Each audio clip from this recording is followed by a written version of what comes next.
उत्तर प्रदेशના પ્રયાગરાજમાં આસ્થા અને ભક્તિનો સંગમ એટલે કે મહાકુંભ ચાલી રહ્યો છે, પરંતુ આ બધાની વચ્ચે મહાકુંભનું સૌથી ચર્ચિત નામ એટલે કે મમતા કુલકર્ણી. તેની સાથે જ ગઈકાલે આપણે એક અપડેટ વિશે પણ વાત કરી હતી કે મમતા કુલકર્ણીને મહામંડલેશ્વર પદથી હટાવી દેવામાં આવ્યા છે.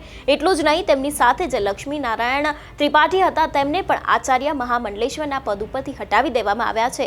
આજે તેની જ વિસ્તારપૂર્વક વાત કરીશું. નમસ્કાર, હું હંસિની અને તમે જોઈ રહ્યા છો નિર્ભય ન્યૂઝ.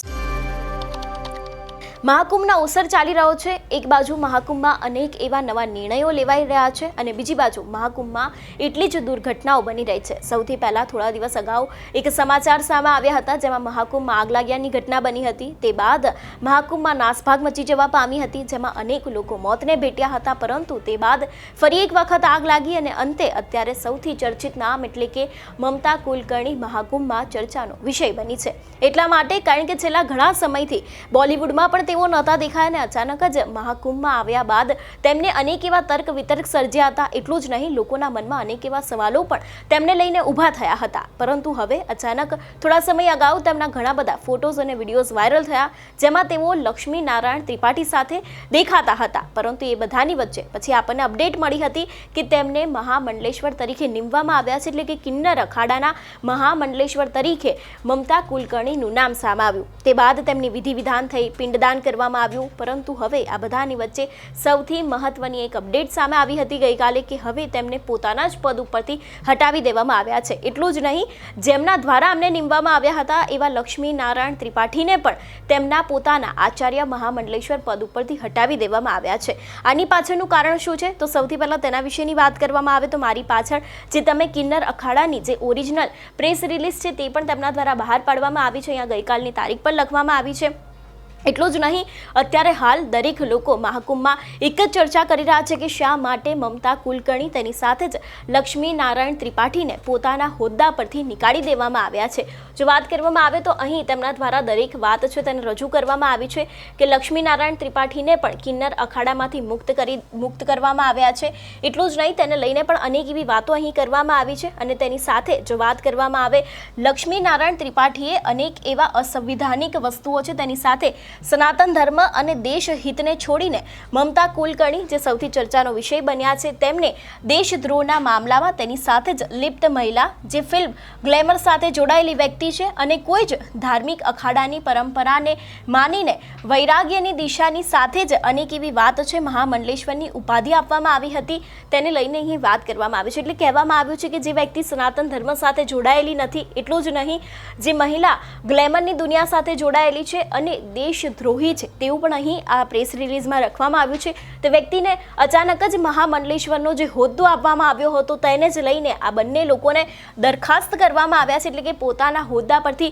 નીકાળી દેવામાં આવ્યા છે તેવી અહીં વાત કરવામાં આવી છે. ફક્ત આટલું જ નહીં, અત્યારે હાલ આને લઈને અનેક એવા તર્ક વિતર્ક પણ સર્જાઈ રહ્યા છે કે મહાકુંભવાળાએ અચાનક શા માટે આવો નિર્ણય લીધો છે. એટલું જ નહીં, મમતા કુલકર્ણી જે અત્યાર સુધી સૌથી ચર્ચિત નામ રહ્યું છે તે વ્યક્તિને કેમ અચાનક જ પોતાના હોદ્દા પરથી ઉતારવામાં આવ્યા છે. આ તો આપણે એમનું ઓફિશિયલ કારણ જોયું, પરંતુ અત્યારે હાલ લોક ચર્ચામાં એવું ચર્ચાઈ રહ્યું છે કારણ કે વચ્ચે એક વિડીયો સોશિયલ મીડિયામાં ખૂબ જ વાયરલ થયો હતો, જેમાં મમતા કુલકર્ણી જે મહામંડલેશ્વર હતા જે તે સમયે તેની સાથે જ આચાર્ય મહામંડલેશ્વર એટલે કે લક્ષ્મી નારાયણ ત્રિપાઠી બંને લોકો અને તેમની સાથે જેટલા પણ બીજી મહિલા લોકો હતા તે દરેક લોકો બોલિવૂડના સોંગ ઉપર ડાન્સ કરી રહ્યા હતા. તેની સાથે જ જે પોતાનો કાર્યક્રમ હતા તેને મનાવતા હતા, તેને લઈને પણ તેમના અનેક એવા વિડીયો અને ફોટોઝ છે જે ટ્વિટર હોય કે પછી સોશિયલ મીડિયાના કોઈ પણ પ્લેટફોર્મ હોય એના ઉપર દિવસે ને દિવસે વધારે વાયરલ થતા ગયા.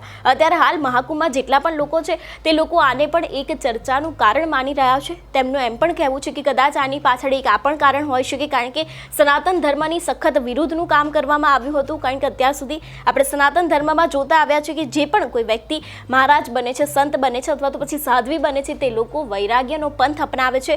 એટલે કે કોઈ પણ આવા બોલિવૂડના ગીત હોય અથવા તો પછી નાચ ગાન હોય તે લોકો દ્વારા આવું કશું જ કરવામાં આવતું નથી. પરંતુ આ તો મહામંડલેશ્વર બન્યા બાદ તેની સાથે જ જે અત્યારે હાલના જે આચાર્ય હતા મહામંડલેશ્વર તે બંને દ્વારા બોલિવૂડના ગીતો ઉપર ડાન્સ પણ કરવામાં આવ્યો હતો. એટલું જ નહીં, તેમના જે ફોટોઝ અને વિડીયોઝ વાયરલ થયા હતા તેને લઈને પણ લોકો એટલી જ ટીકા ટિપ્પણી કરતા આવ્યા હતા.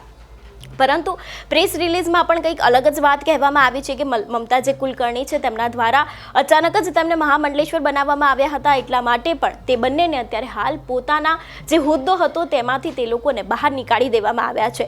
મહાકુંભમાં થોડા સમય અગાઉ પણ એક દુર્ઘટના બની હતી, પરંતુ અત્યારે હાલ તો પણ અનેક એવા ભક્તોનું ઘોડાપુર ત્યાં દિવસે ને દિવસે વધી રહ્યું છે. એટલે હવે આગામી દિવસોમાં જોવાનું રહેશે કે મમતા કુલકર્ણી તેની સાથે જ લક્ષ્મી નારાયણ ત્રિપાઠીને લઈને કોઈ નવો નિર્ણય લેવામાં આવે છે કે કેમ. એટલું જ નહીં, જો નવો નિર્ણય લેવામાં આવશે તો શું ખરેખર તે લોકોને પોતાના હોદ્દા ઉપર પાછા મૂકવામાં આવશે કે કેમ, કે પછી તે લોકોને મહાકુંભમાંથી પણ બહાર નીકાળવામાં આવે છે કે કેમ, તે પણ હવે આગામી દિવસમાં જોવાનું રહેશે. તમારું શું માનવું છે આ વિષયને લઈને અમને કમેન્ટ કરીને ચોક્કસથી જણાવજો. તેની સાથે જ મારી ચેનલ નિર્ભય ન્યૂઝને લાઇક, શેર અને સબસ્ક્રાઇબ કરવાનું ભૂલશો નહીં. નમસ્કાર.